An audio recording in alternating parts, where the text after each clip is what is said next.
Halo pemirsa, apa kabar? Senang sekali saya Raden Madias dapat kembali menemani Anda dalam sebuah program talk show yang syarat informasi inspiratif untuk Anda dan juga keluarga. Inilah Bincang Sehati.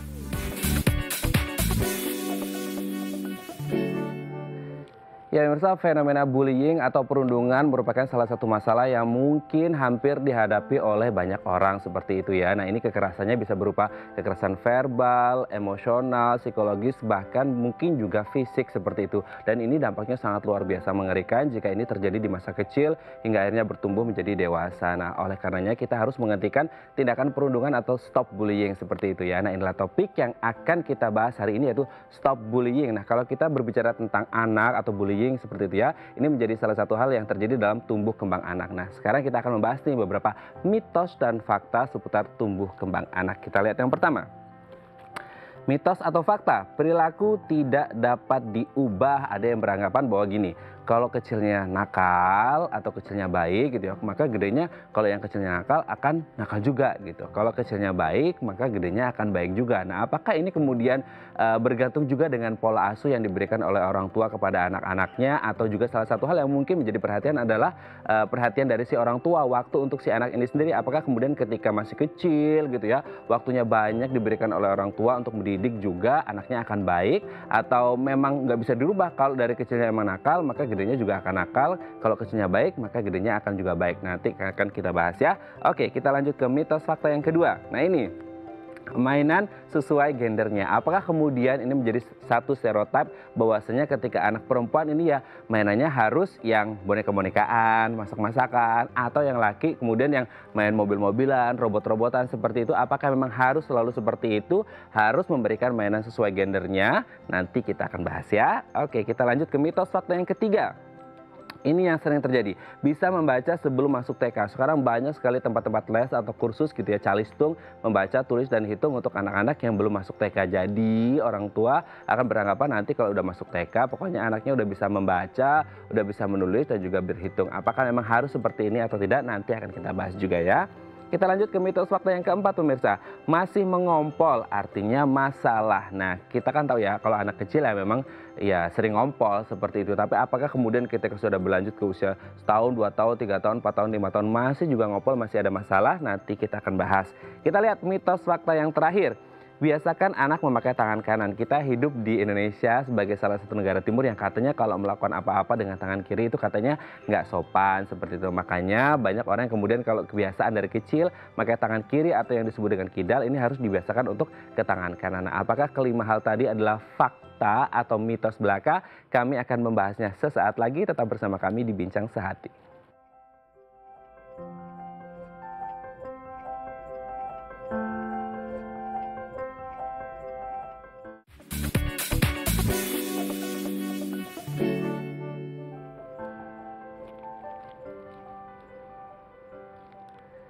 Baik, Anda masih bersama kami di Bincang Sehati dan kita masih membahas topik kita hari ini, stop bullying, hentikan perundungan seperti itu ya. Nah tadi di segmen sebelumnya kita sudah membahas nih beberapa mitos dan fakta seputar tumbuh kembang anak. Nah untuk mengklarifikasinya telah tersambung bersama kami di sambungan Zoom dengan Dr. Iren SPA, spesialis anak dari Rumah Sakit Geraha Kedoya Jakarta. Selamat pagi Dr. Iren, apa kabar?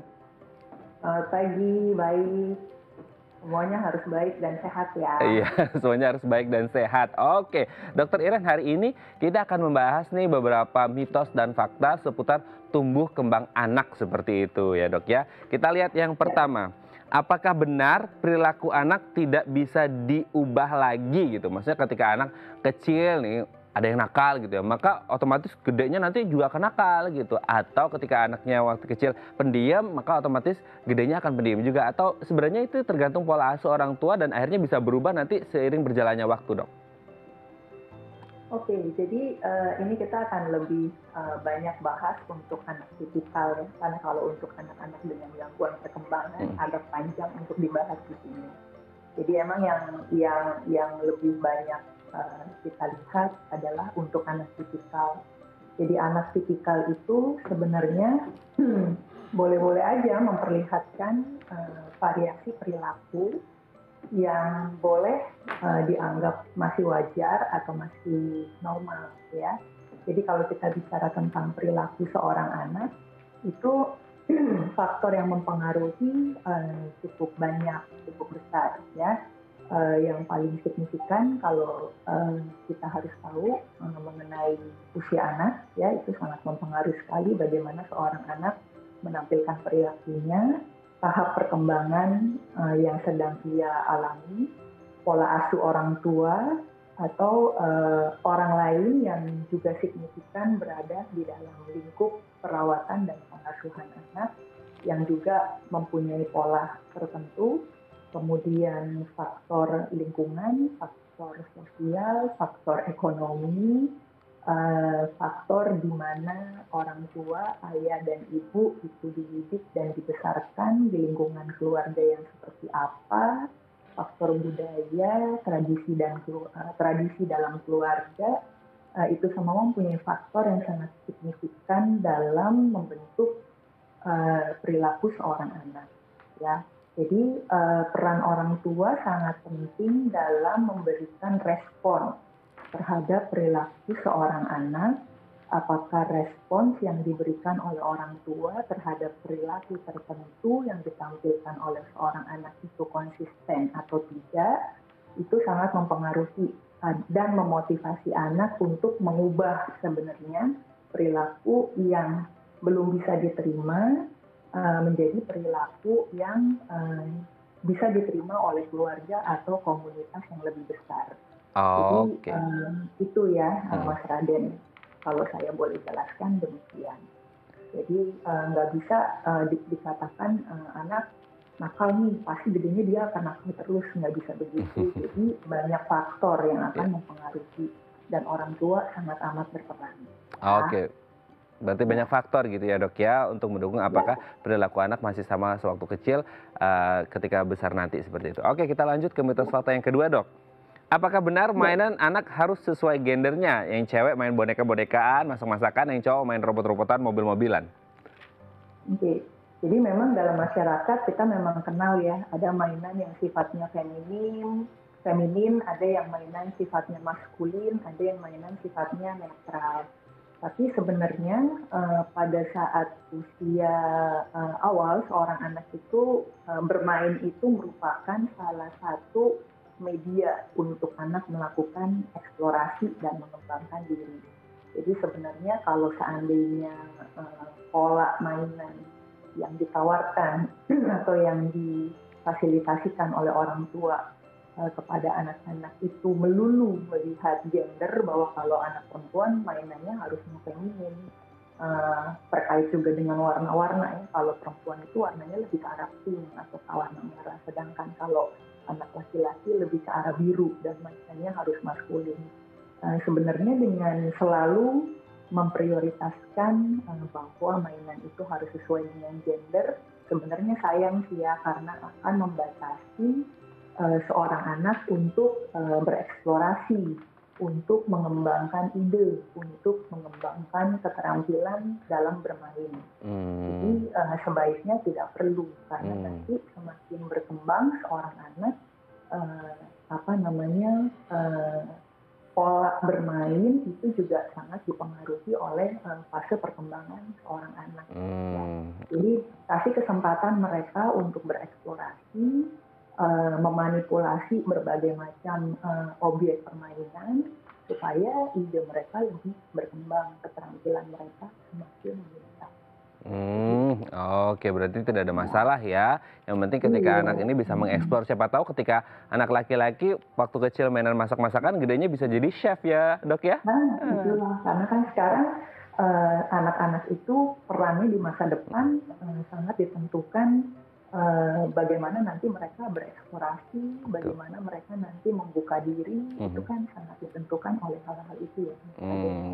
Oke, berarti lebih tidak perlu melulu memprioritaskan bahwa anak perempuan harus feminin nih mainannya, anak laki-laki harus maskulin. Nggak perlu melulu seperti itu. Nah, dan pink adalah warna universal, bukan warna perempuan gitu ya. Betul, iya, yang penting netral. Iya. Oke, kita lanjut ke mitos fakta selanjutnya dok. Apakah benar anak harus sudah bisa membaca sebelum masuk TK? Oke, jadi ini memang yang kita lihat berkembang di masyarakat ya. Jadi sebenarnya yang penting pada saat seorang anak mulai dimasukkan ke dalam lingkungan sekolah, yang paling penting sebenarnya adalah apakah mereka siap secara mental, ya. Jadi kalau kita baca gitu di literatur, seorang anak untuk bisa sukses dalam sekolah, untuk bisa berhasil dalam sekolah, sebenarnya mereka harus siap secara mental. Kadang kita mengkaitkannya dengan umur. Saya nggak mau tahu, anak saya pokoknya usia nanti 5 atau 6 tahun, pokoknya sudah harus bisa masuk SD. Melihat dari faktor usia. Tapi kalau seandainya kita lihat untuk usia segitu, ternyata secara mental dia belum siap untuk berada di lingkungan sekolah, ya dia tidak siap untuk sekolah. Ya, jadi daripada hanya sekedar melihat bahwa anak saya harus bisa membaca untuk bisa masuk ke dalam TK, kita mesti yang penting untuk kita lihat dulu adalah kesiapan mereka secara keseluruhan, secara mental. Anak akan berhasil di sekolah kalau seandainya dia percaya diri, kalau seandainya dia sudah mandiri dalam melakukan beberapa self-help skill, ya, kemampuan bantu diri. Ya. Anak akan sukses di sekolah apabila dia sudah mampu berinteraksi dengan orang lain, ada keterampilan berinteraksi. Mampu untuk berpikir, mampu untuk bersahabat dengan yang lain, gitu ya. Jadi itu merupakan faktor-faktor yang lebih penting dilihat daripada hanya sekedar anaknya udah bisa menulis, tapi anaknya pemalu, nggak bisa interaksi dengan anak lain. Ya. Jadi mesti melihat sebaran faktor-faktor itu, Mas Ade. Oke, berarti kita harus melihat kesiapan dari si anak itu sendiri gitu ya, Dok ya. Oke, kita lanjut. Oke, kita lanjut ke mitos fakta yang selanjutnya nih, Dok. Apakah benar anak masih mengompol berarti punya masalah? Oke, kita mesti lihat dulu usianya, Kita mesti lihat dulu usianya. Jadi kalau anak di bawah usia 3 tahun, biasanya masih wajar dia ngompol, ya. Entah di siang hari, terutama pada saat malam, pada saat tidur, ya. Biasanya setelah anak mencapai usia 3 tahun, lebih dari 3 tahun, biasanya sepanjang hari dia sudah bisa mengontrol untuk tidak mengompol. Tapi pada saat malam hari, pada saat tidur, masih bisa mengompol anak usia 3 tahun. Tapi biasanya untuk anak usia di atas 5-6 tahun, biasanya dia sudah bisa mengontrol untuk tidak ngompol sepanjang hari dan pada saat dia tidur. Ya. Jadi tentunya kalau seandainya kita bicara mengompol, kita harus mungkin mengkaitkannya, rasanya kita harus kaitkan dengan proses toilet training. Ya, jadi peran orang tua dan caregiver yang ada di lingkup anak yang mempunyai peran dalam merawat dan mengasuh anak, ini sangat penting sekali dalam mengawali, melatih, dan membimbing anak dalam proses toilet training. Oke, siap. Oke, kita lanjut ke mitos fakta yang terakhir, Dr. Iren. Apakah benar membiasakan anak untuk menggunakan tangan kanan bila kidal? Sebenarnya kalau kidal itu sendiri tergantung pada pola asuh hingga akhirnya menjadi habit, atau sebenarnya ada dari genetik yang akhirnya dia lebih nyaman untuk menggunakan saraf atau otot tangan sebelah kirinya, Dok? Oke, jadi kita lihat kalau kita bicara tentang tangan kiri atau tangan kanan, kidal atau kanan gitu ya, yang merupakan tangan dominan, kita mungkin mesti bicara tentang hand preference atau hand predominance pada seorang anak, ya. Jadi yang dimaksudkan dengan hand preference atau dominansi tangan adalah salah satu sisi tangan yang paling banyak digunakan untuk seorang anak melakukan suatu keterampilan yang pliket gitu ya, keterampilan yang melakukan satu aktivitas atau pekerjaan yang membutuhkan keterampilan yang cukup kompleks gitu ya. Contohnya pada saat seorang anak menggambar, menulis, merangkai sesuatu, menggunting, pada anak yang hand predominance atau hand preference-nya tangan kanan, maka aktivitas ini akan lebih banyak dilakukan oleh tangan kanan, sedangkan tangan kirinya mendukung aktivitas ini supaya bisa terjadi dengan baik. Ya, Jadi sebenarnya kalau kita bicara tentang hands preference atau dominansi tangan, itu biasanya mulai terlihat pada anak-anak mulai usia 2-4 tahun. Tetapi biasanya pada anak-anak di dalam usia ini, biasanya swapping hands masih sering terjadi. Jadi kadang anak pakai tangan kanan, kadang anak pakai tangan kiri, tidak ada masalah. Dan biasanya hands preference ini baru mulai secara established terlihat pada saat anak berusia di atas 4-5 tahun. Jadi pada anak-anak yang terbiasa untuk menggunakan tangan kiri, sebelum dia memasuki usia di mana hand predominant sudah terjadi, kita mesti lihat ya, karena beberapa faktor misalnya seperti anak yang sering digendong terus ya, di mana salah satu sisi yang bebas itu lebih banyak adalah sisi tangan yang sebelah kiri, sedangkan sisi tangan yang sebelah kanan itu terjepit karena digendongnya di sisi kanan anak ini, maka dia lebih banyak pada saat melakukan aktivitas menggunakan tangan kiri. Ya, jadi ini yang mesti diperhatikan. Makanya kenapa dalam handling seorang anak pada saat usia-usia awal kehidupan 1-3 tahun pertama, di mana seorang anak itu harusnya mengalami berbagai macam aktivitas eksplorasi, tapi kalau seandainya fasilitasinya kurang tepat, misalnya digendong terus gitu ya, sehingga tangan yang sebelah kanan, sisi yang sebelah kanan terjepit, dia lebih banyak menggunakan tangan yang sebelah kiri, maka ini kemungkinan bisa terjadi seperti itu. Ataupun kita perhatikan anak yang senantiasa pakai tangan kiri terus gitu ya, tangan kanannya jarang dipakai, kita mesti perhatiin ada masalah apa nggak tuh di tangan kanan sebelum usia hand predominance-nya terbentuk. Oke, baik, terima kasih Dokter Iren sudah berbagi bersama kami di Bincang Sehati hari ini. Sehat-sehat terus dan salam untuk keluarga di rumah. Baik, pemirsa, selanjutnya kita akan membahas tentang topik kita hari ini, stop bullying. Bagi Anda yang memiliki pertanyaan, Anda bisa menghubungi kami di nomor 021 290 32644 atau DM Instagram kami di @bincangSehati.tv. Kami akan segera kembali.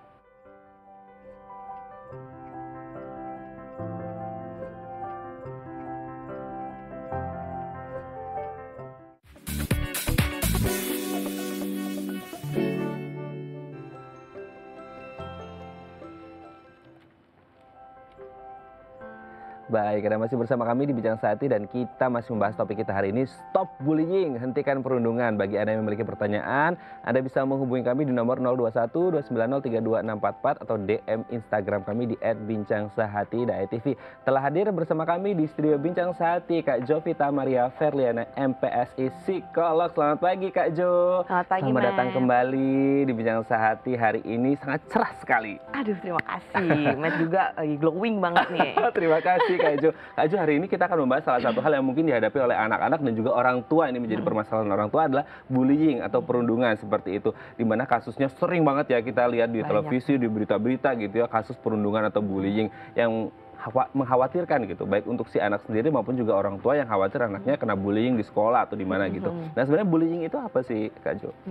Jadi bullying adalah perilaku agresif yang dilakukan kepada seseorang dan itu berakibat melukai ataupun membuat orang tersebut merasa tidak nyaman. Dan ini kita lihat bentuknya berbagai macam, bisa secara fisik, bisa secara verbal, secara emosi atau psikologis, dan juga bisa dalam bentuk cyber gitu. Jadi cyber adalah berkaitan sama sosial media tentunya. Nah, itu semua termasuk.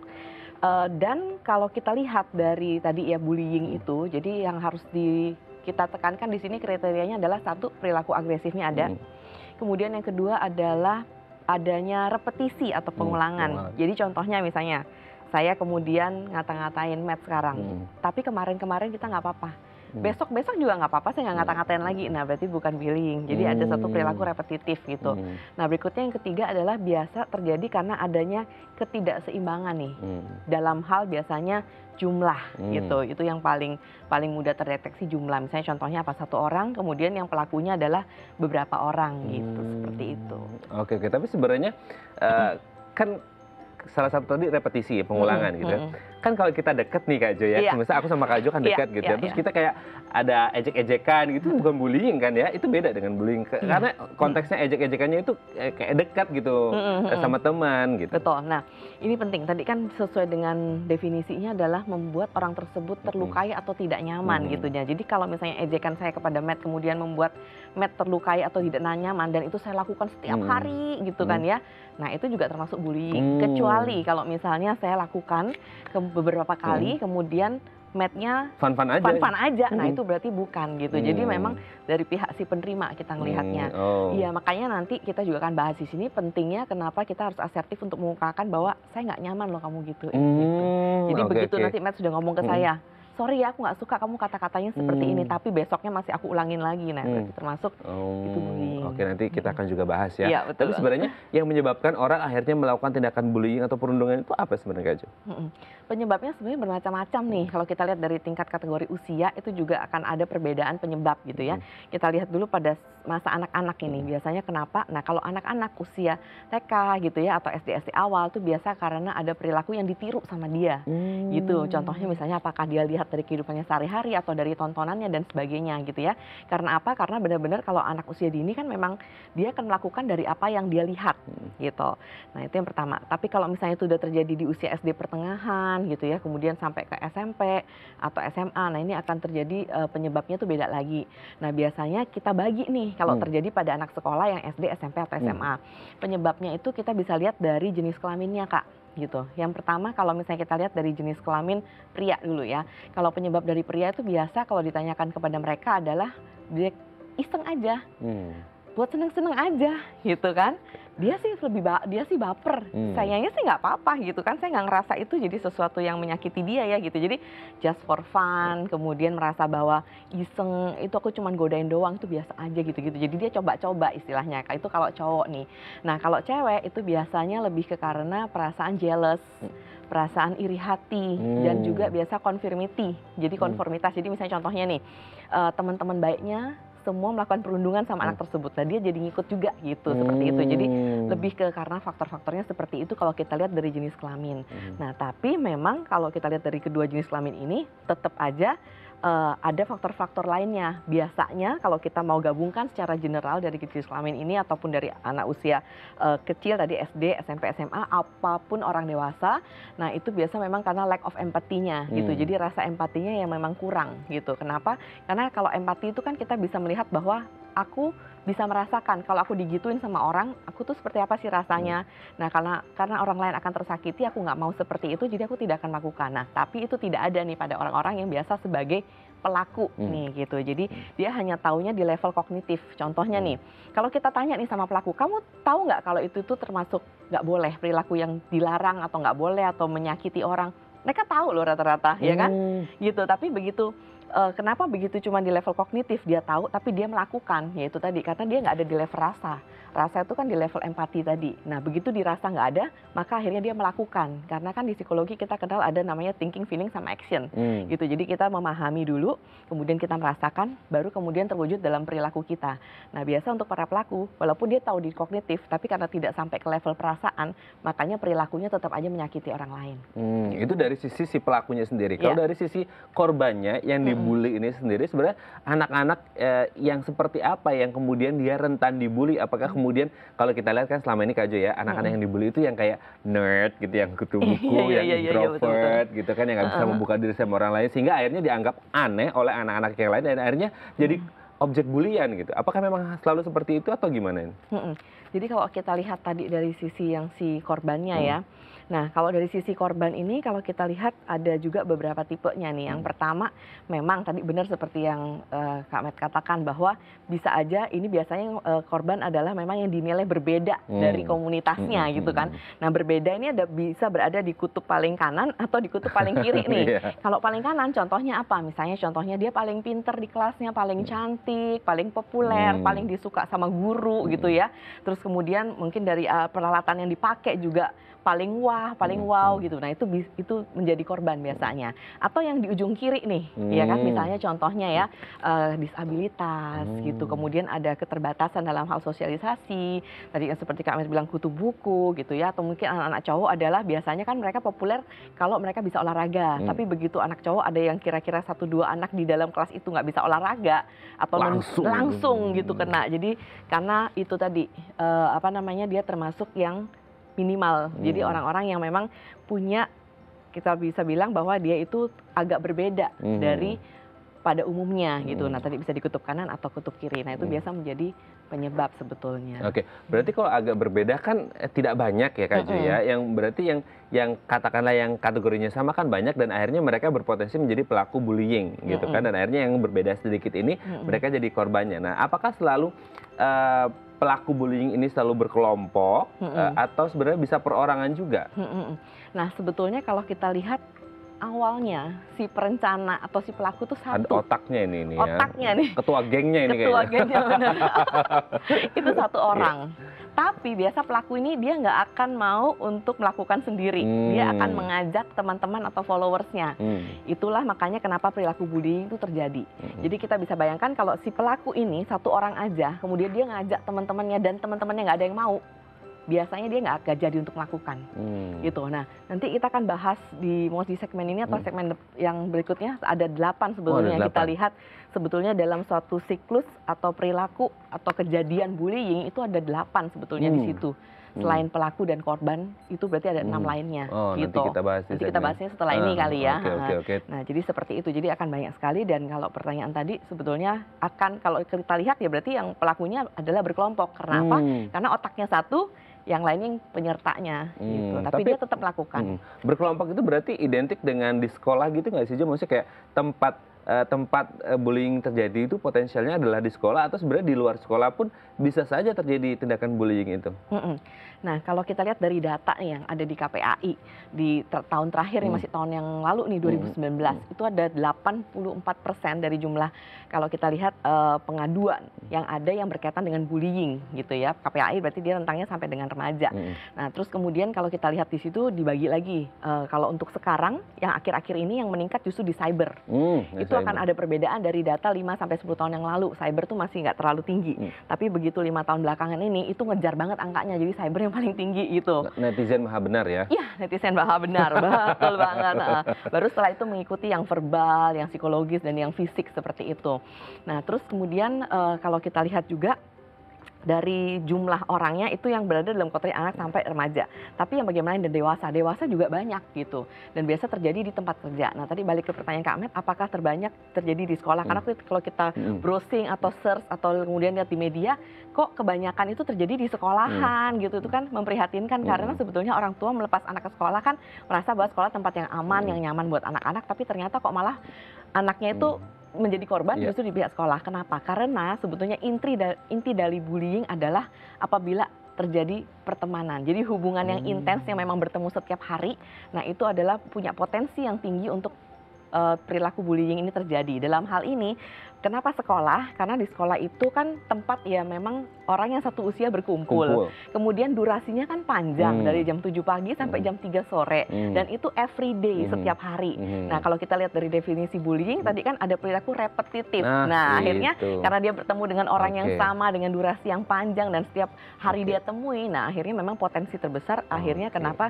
angkanya berada di lingkungan sekolah itu alasannya seperti itu. Oke, berarti memang harus ada pengawasan juga dari pihak sekolah dan orang tua ikut memantau ya. Betul. Oke Kak Jo, nanti kita akan lanjut lagi tentang bullying ini. Bagi Anda pemirsa yang memiliki pertanyaan, Anda bisa menghubungi kami di nomor 0212903244 atau DM Instagram kami di @bincangsaiti.tv. Kami akan segera kembali.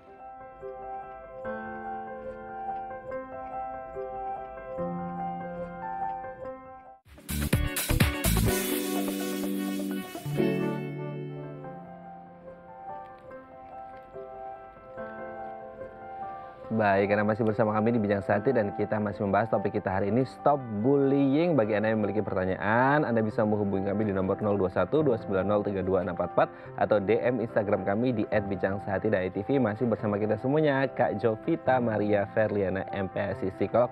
Kak Jo, sebelum kita lanjut, ke 8 orang yang terlibat ya, 8 pihak yang terlibat dalam bullying. Kita ada DM Instagram terlebih dahulu, kita baca, kita lihat di layar. Dari @Niana Halim. Putri saya usia 12 tahun, kalau di rumah pendiam dan penurut, tapi beberapa bulan lalu saya mendengar salah satu siswi menjadi korban bullying anak saya secara verbal. Waduh, ini bagaimana menanyakan anak saya tentang hal ini ya? 12 tahun di rumah katanya pendiam, penurut gitu, tapi ternyata katanya ada temannya yang lain di sekolah yang jadi korban bullying dia secara verbal, berarti kata-kata seperti itu. Ya. Untuk mengkomunikasikan mungkin ya, ngomong sama anaknya itu gimana nih Kak Jo? Iya, jadi sebenarnya memang hal ini sering terjadi gitu, jadi bahkan ayah ibunya pun saat dilaporkan dari pihak sekolah merasa, hah masa iya sih, kaget, kayaknya nggak kepikir tuh sama aku kalau anak aku melakukan gitu kan. Karena apa? Karena tadi memang terbanyak kan waktu anak di sekolah, jadi orang tua juga nggak tahu kan gitu. Nah kalau memang mendengar hal ini dari orang lain, berarti kan memang si orang lain sudah terkena dampaknya berarti kan. Nah kemudian jenis bullyingnya adalah verbal, dikata-katain. Nah kalau misalnya dapat data dari anak atau si korbannya, misalnya kata-katanya itu apa yang membuat kamu merasa seperti itu dan sebagainya kan, kejadiannya di mana, kapan, sudah berapa kali dan sebagainya. Nah itu akan lebih bagus karena sudah punya data sebelum untuk ngomong sama anaknya gitu ya. Tapi kalaupun belum ya nggak apa-apa juga sih sebetulnya, tapi memang kalau semakin banyak data yang diperoleh semakin baik. Nah caranya adalah memang satu, ada berbagai cara nih. Yang pertama kita lihat dulu seberapa seringnya si orang tua ini punya kebiasaan ngobrol sama anaknya. Kalau memang sudah terbiasa ngobrol nih, katakanlah kan ada keluarga atau orang tua yang memang setiap hari terbiasa ngobrol di sore hari sambil ngeteh bareng atau sambil sepedaan bareng gitu ya. Nah itu akan lebih gampang karena sebetulnya bisa aja langsung ditanyakan agak straight to the point, misalnya contohnya ya kan, orang tua yang langsung biasanya to the point, mama denger nih gitu kan ya, ada yang kayaknya kamu ada ngomong sesuatu yang melukain hati teman kamu ya, gitu kan. Coba ceritakan tentang hal itu. Itu kalau memang terbiasa nih kita komunikasinya setiap hari lancar. Tapi kalau misalnya orang tua sama anak yang biasanya kurang lancar komunikasinya, kemudian juga nggak terbiasa untuk belak-belakan secara langsung, bisa dibuka dengan cerita-cerita terlebih dahulu. Misalnya tadi kan kasus-kasus bully yang verbal gitu kan ya, itu diceritakan kepada anaknya. Nih di Line Today nih ada cerita tentang ini misalnya, atau di sosmed ada cerita tentang ini, atau kemudian di WA grup orang tua memang ada gitu ya, ceritakan seperti itu. Nah kemudian tanya pendapat dia seperti apa gitu kan. Nah kemudian setelah dia berpendapat, tanya kalau di lingkungan sekolah kamu pernah nggak kejadian hal ini gitu, digiring lagi ke lingkungan sekolah gitu kan. Nah terus kemudian tanya kalau misalnya terjadi di lingkungan sekolah, terus apa yang biasanya dilakukan sama teman-teman gitu. Terus kalau misalnya dia masih belum kepancing, kan ada orang yang udah kepancing langsung dia cerita, tapi kalau belum ya tanya aja. Nah kadang itu orang yang melakukan kan kadang nggak merasa bahwa itu tuh menyakiti orang gitu kan ya. Kamu pernah nggak sih misalnya melakukan sesuatu dalam misalnya contoh dalam bentuk kata-kata yang ada kemungkinan nih kamu nyakitin orang, walaupun mungkin kamu merasa bahwa enggak, tapi setelah baca berita ini, kemudian setelah kita cerita-cerita seperti ini, kemudian ada nggak kepikir sama kamu pernah ada nyakitin orang. Nah seperti itu, jadi begitu dia cerita, nah baru kemudian kita bisa berikan nasihat, kemudian atau petunjuk lebih lanjut, tapi yang perlu diingat adalah jangan marahin. Kalau begitu kita ada kayak nada marah gitu, atau kemudian nada melakukan penolakan sama dia gitu, nah lain kali dia nggak cerita lagi, dan bahkan saat itu pun akhirnya dia tadinya mau cerita jadi memutuskan untuk kayaknya enggak deh, jangan deh gitu, nanti pasti dimarahin, nanti pasti gitu. Berarti, jadi baik-baik aja tanyanya. Jadi pendekatan untuk memulainya setelah masuk baru ada nasihat di sana dan tidak boleh menghakimi dan tidak boleh memarahi ya Kak Jo ya. Oke, semoga ini bisa menjawab pertanyaan dari Bu Nia dan semoga anaknya tetap cool and calm. Iya. Oke Kak Jo, kita lanjut lagi ke 8 pihak yang terlibat. Tadi sudah ada 2 yang terlibat dalam bullying, 6 lagi. Iya, betul. Jadi tadi yang pertama kan pasti pelaku, itu disebut dengan bullies gitu ya. Nah, bullies ini apa? Bullies ini adalah dia yang planning, jadi sudah ada keinginan dari dalam untuk memang kayak menyakiti. Misalnya saya nih, keinginan saya mau menyakiti Matt, sudah ada rencana, udah ada planning, dan kemudian dia action, dia melakukan gitu kan ya. Nah, yang kedua adalah followers nih. Followers itu tadi kan saya cerita di awal bahwa kalau saya mau lakukan sendiri, kayaknya saya mikir-mikir dulu deh. Saya lebih baik ngajak teman-teman dekat saya nih, ya kan? Saya ajak, kita kerjain yuk dia yuk. Dia nyebelin sih orangnya, kayak gitu kan? Ya udah, gimana lah saya yang ini. Biasanya adalah tadi itu di dalam satu kelompok dia yang dominan tuh biasa di kelompok. Nah dia kemudian mengajak anggotanya dan akhirnya anggotanya terlibat. Jadi namanya followers itu artinya dia tidak merencanakan, tapi dia terlibat dalam perilaku itu. Jadi dia ikut ngejek lah, dia ikut misalnya kalau fisik nih ya, ikut nyengkat lah, ikut mukul lah gitu ya. Kalau verbal dia ikut ngata-ngatain lah gitu. Nah kemudian yang berikutnya yang ketiga ini adalah supporter. Nah, supporter itu artinya dia ada di situ, jadi dia tidak planning, dia tidak melakukan, dia ada di situ, tapi dia ikut nyorakin, gitu. Misalnya, ayo terusin gitu kan, kurang seru, ayo tambahin lagi gitu-gitu. Dia nyorakin, dia dukung, tapi dia nggak melakukan. Nah, berikutnya yang keempat itu adalah passive supporter. Kalau tadi kan dia aktif nyorakin. Kalau pasif itu dia ngeliatin, gitu. Dia seneng, dia ikut ketawa gitu kan, ikut senyum-senyum. Tapi dia nggak nyorakin juga gitu kan ya. Tapi dia ada di situ dari awal sampai akhir. Dia penonton, dia pasif supporter. Nah, berikutnya ada namanya, kalau kita lihat adalah yang ongoing aja gitu. Ongoing itu artinya gini, pada saat itu dilakukan, dia lewat aja sekilas. Tapi itu kan bukan urusan gue ya gitu, terus dia pergi aja gitu. Berarti itu juga termasuk ya? Okay. Nah, berikutnya lagi adalah passive defender gitu. Nah, passive defender itu artinya pada saat dia lewat, dia tahu ini nggak bener nih. Gue nggak suka nih ada peristiwa kayak gini nih, ini nggak bener nih gitu kan, ini melanggar nih dan sebagainya. Tapi gue juga ngapa-ngapain, gue cuma nggak senang aja, tapi gue lewat aja gitu. Saya lewat aja. Kalau yang tadi kan flat ya? Iya. Lewat flat, tapi ini lewat tapi dia sebenarnya nggak suka, tapi ya sebetulnya gitu. Iya, betul. Okay. Nah, yang terakhir adalah emang defender. Defender itu dia melihat, dia nggak suka, dan dia doing something untuk ngebantu si victim atau si korban. Gitu. Caranya macam-macam. Bisa kalau misalnya saat itu dia punya power atau dia punya geng juga gitu ya, dia akan bilang, "Oi, minggir, nggak usah kayak gitu ya, jangan pukulin dia." Gitu-gitu ya. Lu nggak bener lu, gimana sih? Ayo sini lu ikut gua gitu. Jadi dia akan selamatin saat itu juga. Atau kalau dia merasa dia nggak punya power, di situ dia bisa contohnya misalnya kayak panggilin temennya untuk bantuin dia, untuk membantu si victim. Atau misalnya bisa juga dia melaporkan kepada guru kalau itu terjadi di sekolah. Dia lari aja ke ruang guru, dia bilang, Bu, di situ ada yang melakukan bully dan sebagainya gitu-gitu kan. Nah, itu namanya defender. Jadi dia doing something gitu. Nah, itu baru yang terakhir tadi ada si victim itu sendiri. Si victim adalah yang dikenai. Biasa adalah perorangan individual. Oke, itu berarti beberapa pihak yang ikut terlibat dalam bullying ya. Tapi kalau berbicara tentang ini kan berarti harus ada tindakan preventif dong. Betul. Baik dari orang tua maupun si anak seperti itu. Nah, sebenarnya apa sih yang harus dibekali oleh orang tua ke anak ketika anak-anak mereka mengalami tindakan bullying itu? Apakah kemudian tadi di segmen sebelumnya juga Kak Ju sempat bilang apa yang harus dikatakan, dilakukan ketika ada orang lain yang tendensius ke kita membuli kita? Mungkin kata-kata kayak aku nggak suka lo diginiin, kayak tadi Kak Ju bilang, itu gimana? Betul, jadi yang pertama adalah kita harus bekali kepada, kalau kita orang tua, kita bekali ke anak kita, tapi kalau kita berada di usia remaja atau dewasa, berarti kalau dengar acara ini ya kita sadar sendiri dan kita lakukan gitu. Yang pertama adalah being assertive, jadi kasih tahu bahwa ke orang yang melakukan dari first time banget.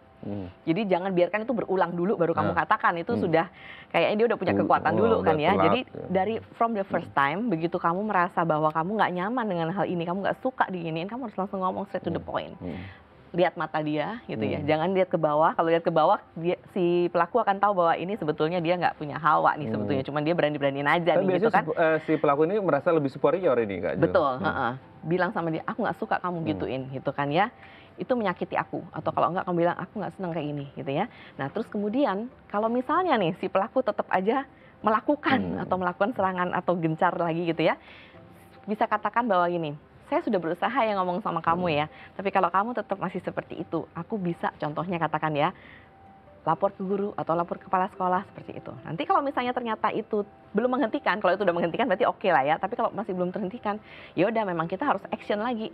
Kita benar-benar laporin ke kepala sekolah atau ke guru atau pokoknya guru yang kita percaya bahwa punya power di sini gitu ya, yang bisa mengatasi hal ini. Kita ceritakan gitu dan kemudian speak up. Jadi cerita juga ke orang tua, cerita juga ke guru. Jadi dapatkan sebanyak-banyaknya orang yang bisa mendukung kita gitu. Nah, kalau misalnya punya teman sebaya yang peer groupnya, nah itu bisa juga gitu. Itu lebih bagus karena biasanya si pelaku itu akan mencari yang sendirian nih gitu, yang kayaknya nggak terlalu banyak punya teman gitu kan. Karena kalau begitu punya teman yang satu diganggu, yang temennya pasti akan ikut-ikutan ini kan, ngebela dia kan gitu ya. Nah, jadi kalau punya teman bisa juga diarahkan juga ke temannya. Nah, sehingga dari first time tadi itu, begitu si pelaku merasa bahwa aduh ini orang kayaknya susah juga nih kalau gue mau kasar ini ya, mending besok-besok nggak usah aja deh, gue cari korban lain gitu jadinya. Jadi setidaknya kan nggak kena ke kita gitu ya.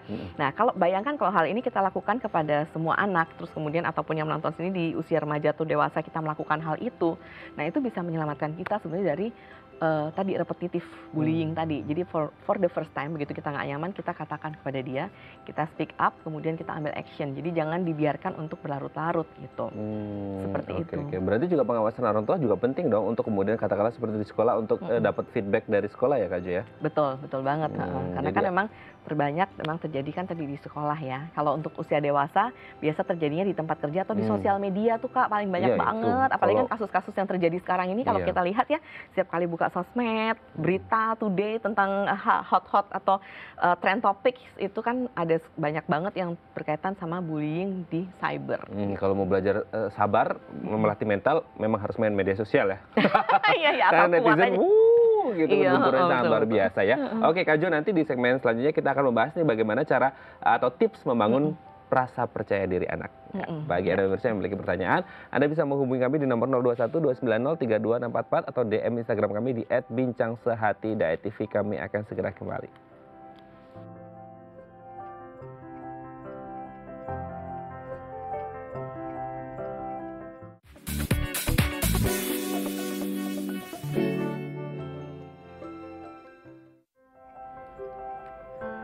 Baik, Anda masih bersama kami di Bincang Sehati. Kita masih membahas topik kita hari ini, Stop Bullying, bersama dengan Kak Jo. Kak Jo, sebelum kita membahas tips bagaimana cara membangun rasa percaya diri anak, sebenarnya di titik mana satu tindakan tertentu ini disebut dengan bullying? Apakah kemudian mencoba itu udah termasuk juga bullying atau enggak sih sebenarnya? Iya, tadi kalau mencoel kemudian membuat yang pihak yang dicoel merasa tidak nyaman, yaitu berarti iya. Dan ingat tadi kalau itu sudah repetitif ya.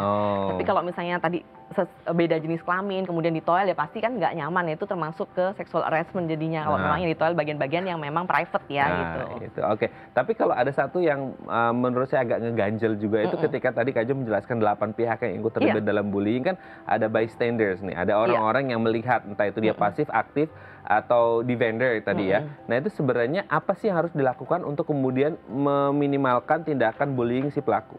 Iya, jadi sebetulnya yang jumlah terbanyak ini kan sebetulnya bystander kan, itu melebihi jumlah pelaku dan followersnya sebetulnya. Nah sehingga kalau kita ada di situ, kita as a bystander itu doing something.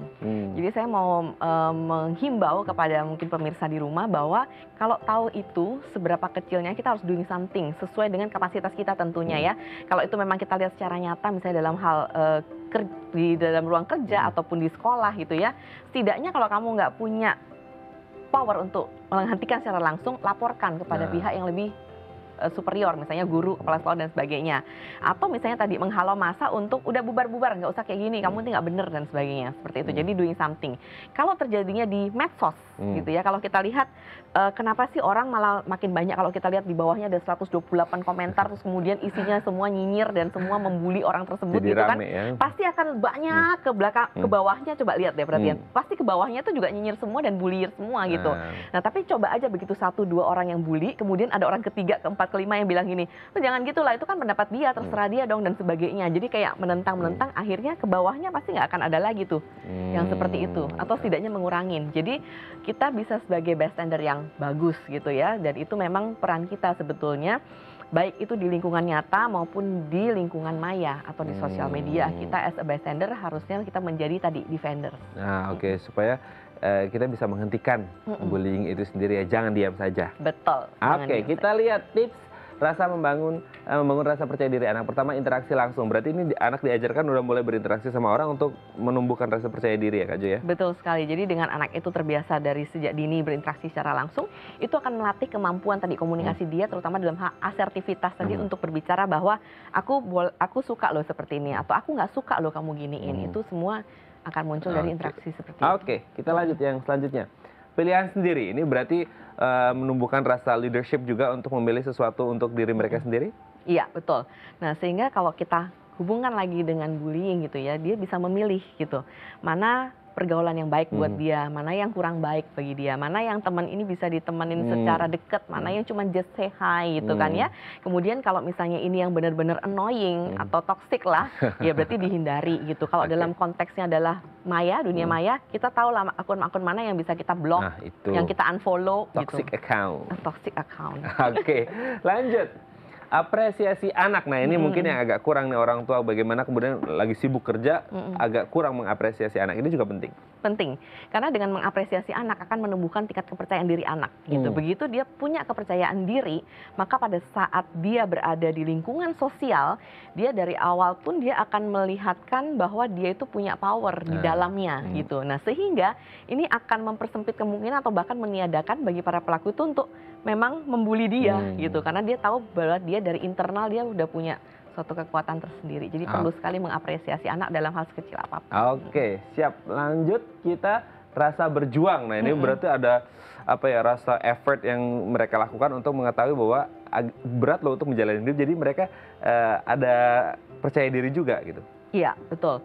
Jadi dengan anak misalnya kita biasakan untuk memang berjuang dari masalah yang kecil yang di kehidupan sehari-hari ya. Misalnya contohnya entah itu misalnya dalam hal mainan, harus sharing mainan, kemudian juga misalnya harus mencapai sesuatu yang kemudian dia memerlukan effort lebih gitu kan ya. Begitu dia punya keterampilan atau pengalaman untuk pernah berjuang ya, pada saat dia di pergaulan kemudian menghadapi sesuatu yang dia tidak inginkan atau kemudian dia diperlakukan oleh seseorang yang kemudian menurut dia nggak pantas gitu ya, dia akan fight for it gitu.